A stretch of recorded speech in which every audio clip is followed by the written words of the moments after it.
Ce qu'il y a déjà en place, il y a un observatoire des médicaments. Quel rôle joue-t-il justement cet observatoire? C'est d'observer.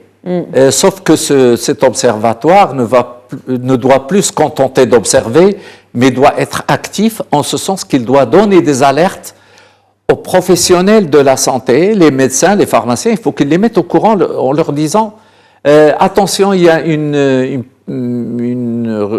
pénurie qui est en train d'arriver, il y a une tension en se basant sur des études statistiques de la consommation moyenne des Marocains sur une année et sur les lots fabriqués qui doivent être bien sûr signalés non pas à la direction de médicaments de la pharmacie, la future agence, parce que je considère que la direction de médicaments est déjà morte.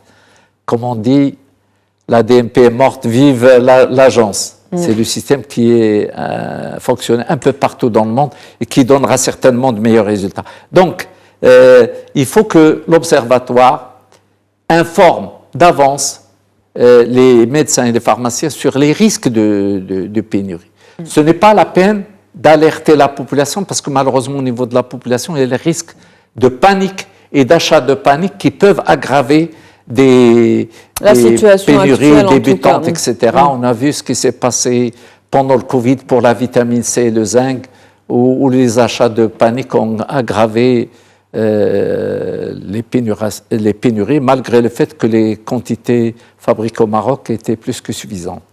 Mais quand chaque patient, au lieu d'acheter une boîte, il en achète 10, il y a 9 personnes derrière qui ne pourront plus trouver de médicaments.